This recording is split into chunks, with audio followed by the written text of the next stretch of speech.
Welcome to the Parenting Roundabout podcast. I'm Terry Morrow. And I'm Catherine Haleko. Every Thursday, we're bringing you a library find, a pick from our archives, and a parenting or pop culture tidbit or two. Let's start with Catherine's Library Find of the Week. I have a follow-up to our comparatives, if you recall, Yes. the Grammar Zoo books from a few weeks ago. Warmed our editing hearts. Yes, and there's more. It's a different author, different, just two books. Triceratopposite and Stegosaurus. So we now have cute dinosaurs talking about words and wordplay and all that excitement. Who would not love that? Exactly. Kids love playing with words. I mean, it says here that the Stegosaurus's love of language has always put him at odds with his Stegosaurus brothers. So, but he, of course, learns to channel it in some way. Copy editors out in the on the plane, and they help him fit in. And they love him for his love of words. Yes, how fun! Yes, so the right that has not happened before. I can't remember seeing books like this when my kids were young. Yeah, I can't either, because I would have snapped them right up. Yep. Triceratopposite. This is a dinosaur who always says and does the opposite of what his parents want him to do. So that is a familiar. Yes. There was a great series that was around when my kids were little. The first one was Little P, P-E-A. And the P... because it was a sweet pea, like the main course of its meals were candy. Yeah. And the pea wanted to eat green stuff, and the parents would be like, first you have to eat your candy. So those were very sweet. There was Little Pea, and then there was like a little owl who wanted to go to bed at night, and the parents were like, no, you stay up at night and you go to bed in the daytime. Like those were very sweet. Opposite, yeah. But yeah, it starts out being the opposite of what the kid is used to, and then the creature wants to do the same thing. Right. So those I thought were cute.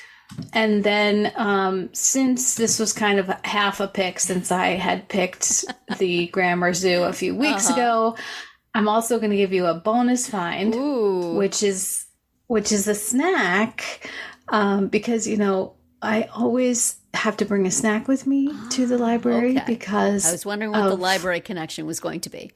Yes.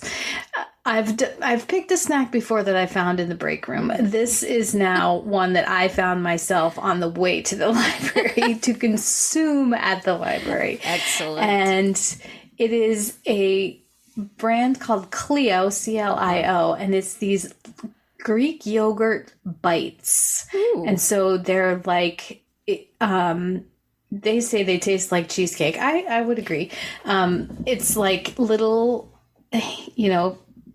handheld, like instead of eating your yogurt with a spoon, it's like encased in a light layer of chocolate so that you can pick it up with your fingers and eat it. Just purely as a delivery system, not because it's only for that. Yes. Yeah. It's like an edible wrapper. So exactly.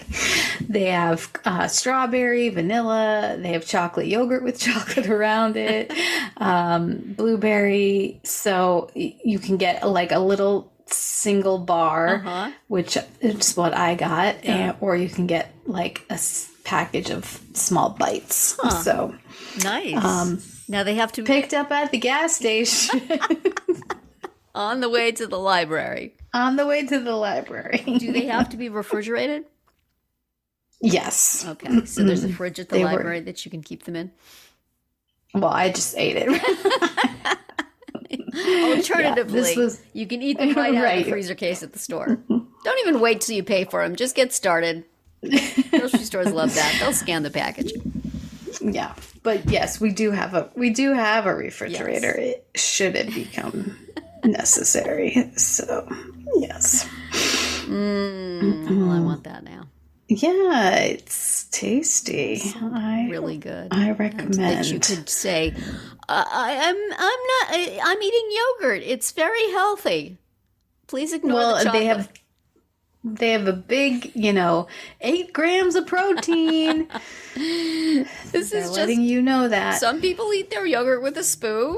I eat mine covered in chocolate, but still. I eat mine with chocolate. Exactly. Hey, chocolate is healthy. I've been on the dark chocolate regimen for lowering my blood pressure. And there you go. This way you can get your calcium and your... Yeah. So those look yummy. I'm going to have to look into those. Check it out. Neutral on Greek yogurt in my bowl, but in a bar it would be nice. The thicker texture would be nice. It's not even thick. It's fluffy. It's like airy. Whip it. Like they say, it's like a cheesecake, but it's like a whipped texture almost. Interesting. So I wonder if they have those here. I will have to look. And then next time we record, we will both be eating Cleos. Yes. It'll be fine. And it can be Terry's random recommendation. We should have a we second that segment where we often try what the other one suggests and then say, yeah, or yeah, not for me. But, well, so tell us what you are recommending. I do get to have a random recommendation this week because there is no Dancing with the Stars. That's right. And so, I could recommend go watch videos of Dancing with the Stars on YouTube, especially if you have not been watching the actual show. Right. But I'm just going to go in a completely different direction and talk about a game I have been enjoying playing. I have long been a fan of Sudokus. Or Sudoku. It's Sudoku. At the end. Yeah, I don't know. The number puzzle in which you have a large grid of 9x9 divided up into smaller boxes of 9x9, and you have to have in each set of 9 one of each of the first 9 numbers. So you can't repeat a number on a row, in a column, or in a small box. Right. And it is a fun game of process of elimination, which is something I've always enjoyed doing. And for a while I was doing them in our newspaper, but then we switched to newspapers and the new newspaper did not have those. Oh, no. So I got a Sudoku app on my phone, which was fine for a while, except now, my phone is fairly small and there's no way to zoom on my phone, at least for that app. And it just was so hard on my eyes, and it took a lot of the fun out of it. So I just the other day was, Googling around for Sudokus, and I found a website that is called simply Web Sudoku. And it has a nice, clear, easy to see puzzle with big numbers in it. And I can make it as big as I want on my laptop, and it has levels of easy, medium, hard, and evil. Whoa. I have stopped at hard. And it has a nice, if you set things up right, you can put, I think they call it pencil marks, but you want to oftentimes jot down the possibilities for each square, and then as you go and do them around, you can cut off some of the possibilities until you figure out what the right number is. Right. And you can have a timer or not. You can have different shadings on it as you want. And when you're done, if you do it correctly, you can see how your time compared to other people who have used the site. And it's very easy to use. It's very pleasing to look at. I enjoy their fonts. And this matters, yes. Yes. And it is, you can just have it there in a tab in your browser and every now and then hop on over and play some games. It's not been good for my productivity. But if you enjoy doing those puzzles and you enjoy doing them in a way where you can easily see them, Right. check this site out. It's very simple. I see that they have an app that you can download that has lots more bells and whistles, but this one's about right for an old person such as myself. And I've been enjoying it entirely too much. But it's good for your brain, so... It is good for my brain. This is what I tell myself. Yeah. Yes, it is good for my brain. It's definitely that kind of analytical stuff that's helpful. Mm-hmm. For sure. And also fun. Yeah. So... Nice. For all that time you've got to waste. If anybody does the evil level, tell me what's going on there. I'm all afraid. Right. I was doing pretty good on the hards for a while, and then I started making mistakes, so I went back to easy so I can feel good about myself. Yeah, I have never gotten into, like, there are many, many word games that I do. Yeah. But I have never really gotten into Sudoku. I don't know why. I do still do. I have a crossword puzzle that I do online, a couple of them that I do online every day, and then some Sunday puzzles from Wall Street Journal is what we read. And so they have a very nice daily crossword puzzle and a really fun Saturday crossword puzzle. And then they have other puzzles that can really only be done in the paper, which is annoying. But if you have the paper. So I do. But the boxes are small. And the puzzles are a little tricky. And so sometimes I make mistakes. So then you have to either do it in pencil, which is for wimps. I don't use pencils. Or write real small until you're sure. So I really wish you could do those online. So, but I do plenty of word puzzles. But this number puzzle, I've always enjoyed process of elimination games. So, and it makes my brain feel good. Good. So, and you can do it kind of methodically, which is nice. Mm-hmm. So, for all your time-wasting needs, excellent. I recommend Web Sudoku. Right. Go try it out. See if you like it, Catherine, if you haven't done one before. Every time I've tried to do a Sudoku, I lose steam after a minute. I'm just this doesn't work. And set it for the pencil marks. Right. So that you can just put anything that could go in that box, you can type in that box, and then you can just eliminate it as you go along. Yeah. There's many tricks. I'll tell you my tricks. But I already have 6 New York Times word things that I do every day. That's true. I do Wordle. I draw the line at Wordle. I've tried to do the other New York Times ones, and they're just not satisfying to me. I don't know why. Oh, yeah. No, see, I do the mini crossword, the Wordle, connections, strands, and spelling bee. Every day. Spelling bee, I keep doing it, and it's like, this is not fun. I don't know. Well, and you have to have a subscription, otherwise you can't finish it. Basically, you can only enter so many things, and then it's okay, you've done enough, and you haven't finished it. You haven't got to where you. I guess you haven't been able to input all of the possible answers. Yeah. So. Yeah, I probably don't need to find more. Yeah, I mean, definitely.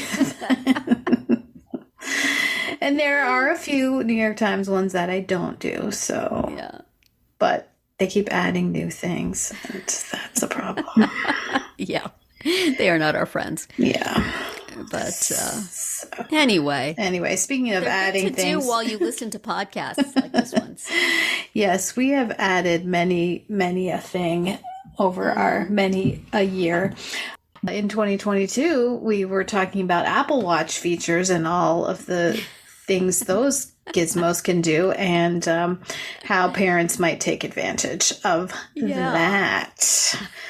So, I don't know, you are an Apple Watch person. Well, I was. My Apple Watch, which had been handed down to me by a friend who had gotten a new one. And at one point, the casing popped off the back and its guts fell out. And no.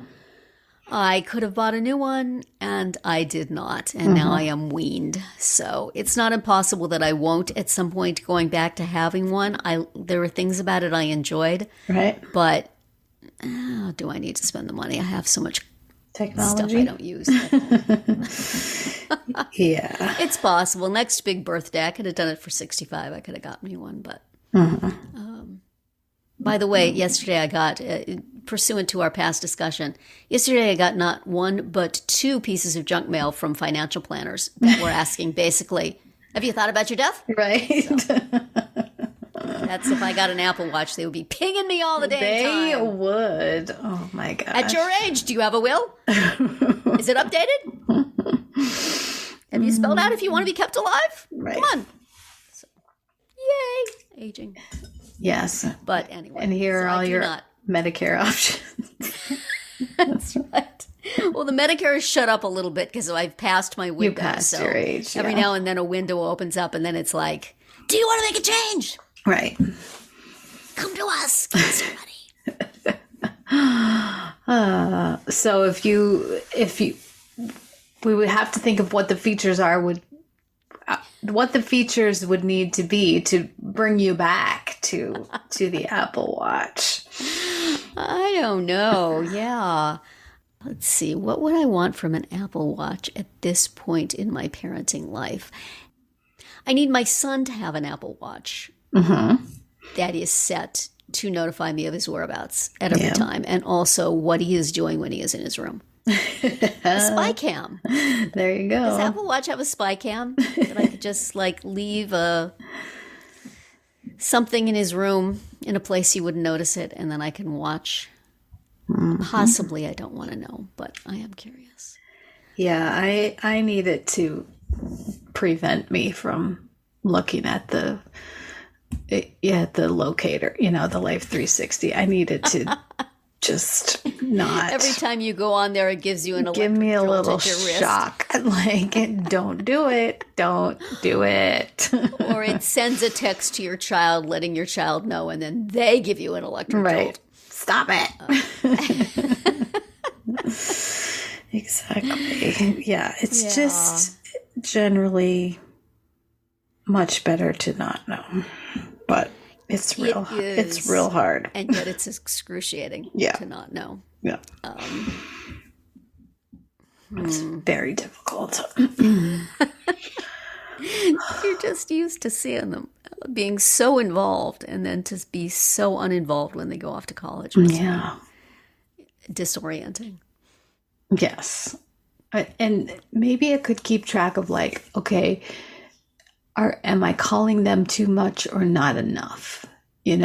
Because that is something that I worry about. Like, okay, well, it's been would this be a neutral opinion of what is too much or not enough, or I don't know. Opinion I guess the child's opinion is what I'm thinking of.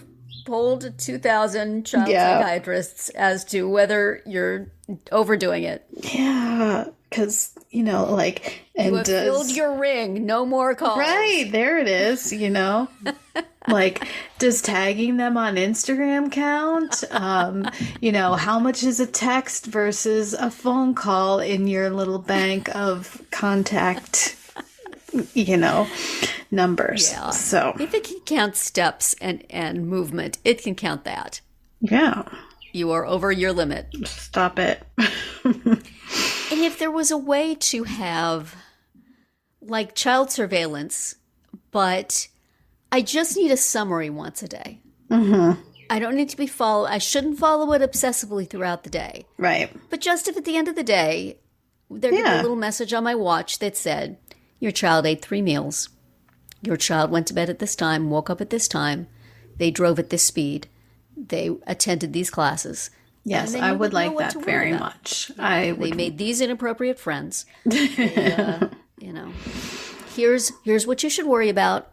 Here's what you should let blow by. Yeah, that's what I need. Helpful. I'd like that.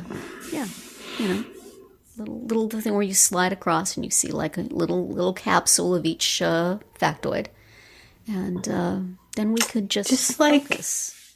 Like, when they were in daycare, you'd get the little summary at the end of the day. They napped at this time. They had this many poopy diapers.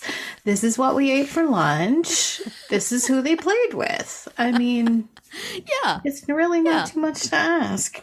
It's really not. I think AI could handle it. I bet it could. It's always listening. Your phone is always listening. That's right. It knows. Siri, do us a solid and just give us a little summary. Yeah. And then the question is, what do you do with that information? Well, they could have advice on that too. Okay. Yeah. Psychologists say. Right. This is fine. This is fine. Don't worry about it. Your child is showing dangerous behavior. You should immediately intervene. Terry would fine-tune the settings so that it always told her to intervene. Yeah. Yep. Well, yeah. They would have to have some factory settings that were difficult to change. Because another parent might just set everything to, unless my child is on fire, please do not notify me. Yeah. I do think and even then, I don't think that fire department first. kind of person is going to download this app. That's true. That's true. This would be for a very select clientele. Right. Oh, and then, of course, they could sell an app to the kids. It was like a blocker. A blocker, yeah. Yep. Have this on your watch, and we will tell your mom that you went to class and got home at a reasonable hour, had 3 solid meals, and went to sleep. Right. Yep. Had only friends she would approve of. That app will cost considerably more than the mom app. Yeah, but they'll figure it out. How much is it worth to you? Mm-hmm. Definitely figure it out. I mean, that just makes me think of like all the ways that kids figure out to circumvent things, like, oh yeah, the way that if they're not allowed to have social media or phones in school, then they start like just sending messages in their Google Docs and yeah. Do they? Oh, That's delightful. Mm-hmm. Yep. Oh, the ingenuity of young people. Mm-hmm. They're always going to figure that stuff out. Then,